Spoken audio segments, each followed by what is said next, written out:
Hi everyone, welcome to my channel. My name is Vijay and here we are going to discuss about investments and stock market. Investing in stock market is an easy way to increase your wealth over time. It can be confusing and stressful if you are new to it. But if you follow certain tips and tricks, it could be easy. In the past, you need to go through a stockbroker who asks you for a heavy fees, but with the evolvement of online trading platform, it has become super easy.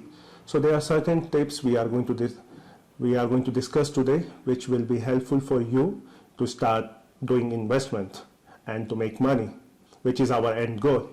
So one of the first one is to keep your financial basics right. What it is? It means that before investing in stock market, mutual funds or bonds, it's important that you have an emergency fund which will help you to survive in case of unemployment or any other problem, because the last thing you want to do is to sell your stocks or take out your investment which are low at that time. That means how you are going to decide your emergency fund. For example, if your monthly expense is $3,000, so it's important you maintain an emergency fund of $18,000, by which you can survive 6 to 7 months. The second thing is to pay your pending loans or credit card bills, which are over 10% of interest, because as per the financial analysis, SP 500 companies give you a profit or interest on your investment of 9.68%, which is less than 10%. So as you know, the credit card companies and some personal loans charge you more than 10%. So it's advisable to pay them before you start investing, else you will not be making money. On long run, you are losing money. The second important thing is to decide why you are investing, what are your timelines and goals, because your strategy of investment depend on these things. If you are investing for your retirement and long-term goals, then you can invest in high growth portfolios. You can invest in companies which could be a little volatile but will be more profitable. But on other hand, if you are saving money for short-term goals like your kids' education, for university, or for buying a house, you want to invest in portfolios like bonds, mutual funds, or less volatile stocks, because your goal is not to increase the money over time, but is to keep the money and get some profit over it. So always before investing, decide what are your strategies and what are your timelines of investment. Now the third point is your risk tolerance, because on the basis of that you can decide your portfolio. If you are young and you are saving for your pension or for your retirement money, you can take some risk because you have a long time to recover the money even if you lost some money, and you will be patient for it. But if your risk tolerance is low, you don't want to take risk, you can make a portfolio which can consist of stocks which give you high dividend but are stable, blue chip companies, and bonds and mutual funds. So you need to decide what is your risk tolerance, and on the basis of that you can make a portfolio in what products you want to invest. The next important point is to choose a broker. Why it's important? Because there are lots of brokers online and offline which provide different schemes, but it also depends on you that what is your end goals from the investments. So imagine if you want to invest in retirement funds, so you will find a broker which will have IRA funds, so you can go to them and invest your money. On the other hand, if you are saving for your child future, you will go through a broker which have 259 funds. Like this, if you just want to go in stocks, which we are going to discuss a lot on this channel, you will try to find a broker which will have zero deposit fees, which will have zero withdrawal fees, and will have zero commission, or who are not going to charge any overnight fees. So it's important to decide what are your goals, and it's directly related to what kind of broker you want to select, because if you see that there are some brokers which are on zero commissions, which are on very low commission, but on long run, even a low commission will hurt you.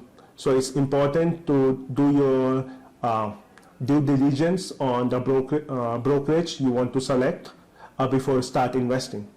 Another thing is to invest logically, not emotionally. It's easy to attach emotionally to certain companies, and you start buying stocks from those companies.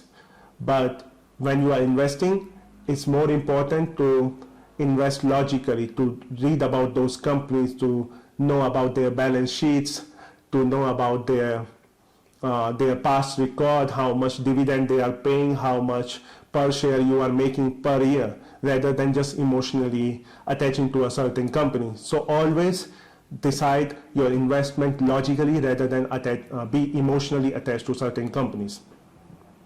Another thing is to diversify your portfolio. What is meaning by diversify? Means like you don't want to invest all your money in stock market or mutual funds or bond.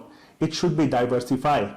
Or even if you just want to invest everything you got in stock market, or your investment portfolio is just consists of stock market, you are not going to invest in a single company or a company of same sector. Like lots of people nowadays are investing a lot in EV, electronic vehicle sector. I did myself, but I keep my portfolio diversified because maybe you want to take out money, or a certain sector might feel it's going to be on boom in near future, but due to some changes in the financial outcomes of the world, these sectors might start losing money. So it's always important to diversify portfolio, and not like I tell you about my portfolio. I have diversified my portfolio on the basis of stocks and mutual fund, as well as my stock portfolio, which we are going to talk a lot about on this channel. I have divided my portfolio into high growth portfolio and dividend portfolio. And even on high growth portfolio, which is a little risky one, but you make more money out of it, I have divided into energy sectors, into EV sectors, into blue chip stocks. So it's always advisable, and it's one of the most important things is to diversify your portfolio. Another important thing, the next point we are going to talk, is the newcomers want to make money fast. So there are lots of online brokerage websites where you can invest by leverage. What do you mean by leverage? Like there are websites which you give, by which you can invest 10 times of whatever money you have. So if I have $1,000 in my account, there are websites where you can leverage that money to invest 10 times. So they are going to borrow you $9,000, and I'm going to put $1,000, and I can buy stocks of $10,000. It feels good thing in the start, but most of the leverage, I tell you, according to the financial analysis, 85% of the leverage investors lose their money. So you might think that by investing $10,000, I will make money 10 times faster, but you will lose money also 10 times fast. So my advice is not to go for leverage investment. So these are some of my tips that you can follow, or these tips I have been following for a long time for investing. So friends, this is my first video. It will be really nice if you can subscribe to my channel and give it a like and share with your friends, because on this channel we are going to talk a lot about daily market trends, high growth stocks, high dividend stocks, what are the market analysis, and so many other things. So hope, be safe, and keep making money. Goodbye.